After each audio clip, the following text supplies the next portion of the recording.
কৰোনাৰ সন্ত্ৰাসে দেশৰ অন্যান্য ক্ষেত্ৰসমূহৰ লগতে ক্ষুদ্ৰ চাহ খেতিয়কসকলৰ জীৱনলৈ নমাই আনিছে অমানিশাৰ।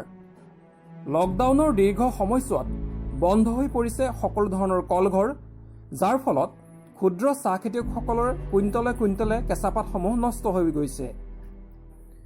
বৰ্তমানে চাহ বাগিচা আৰু কলঘৰসমূহ মুকলি কৰি দিছে যদিও ক্ষুদ্ৰ চাহ খেতিয়কসকল কেঁচাপাত বিক্ৰীৰ ক্ষেত্ৰত সন্মুখীন হৈছে বিভিন্ন অসুবিধাৰ। এনে সময়তে টিয়কৰ এজন উদ্যোগী যুৱক মণ্টু গোহাঁই নামৰ এজন খেতিয়কে চিম্পুসকলে প্ৰস্তুত কৰাৰ আৰ্হিত ঘৰৰ জোহালতে প্ৰস্তুত কৰিছে ফানাপ, ব্লেক টি ইত্যাদি।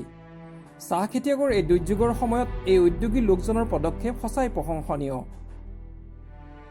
বৰ্তমান দেশৰ শোচনীয় বিত্তীয় পৰিস্থিতিত বহুতো লোক বা অনুষ্ঠান প্ৰতিষ্ঠানে সহযোগিতা আগবঢ়াইছে যদিও চৰকাৰখনে বিত্তীয় পৰিস্থিতিৰ আৰু অধিক জোৰা মাৰিবৰ বাবে বৃদ্ধি কৰিছে পেট্ৰল ডিজেলৰ মূল্যৰ। প্ৰতি লিটাৰ পেট্ৰলত 6 টকা আৰু ডিজেলত 5 টকাকৈ বৃদ্ধি কৰাৰ সিদ্ধান্ত গ্ৰহণ কৰিছে, যাতে ইয়াৰ পৰা সংগৃহীত কৰে কৰোনাৰ বিৰুদ্ধে যুঁজখনত আৰু অধিক সহযোগিতা আগবঢ়ায়। লকডাউনৰ এই দীঘলীয়া সময়ছোৱাত দেশৰ সকলো শ্ৰেণীৰ লোক কম বেছি পৰিমাণে প্ৰভাৱিত হৈছে, যাৰ ফলত জনজীৱন সম্পূৰ্ণৰূপে স্তব্ধ হৈ পৰিছে। এনে সময়তে ব্যক্তিগত শিক্ষা প্ৰতিষ্ঠানসমূহক মাহেকীয়া বৰঙণি লোৱাৰ ক্ষেত্ৰত চৰকাৰে জনোৱা আহ্বানে বিশেষ তাৎপৰ্য বহন কৰিছে।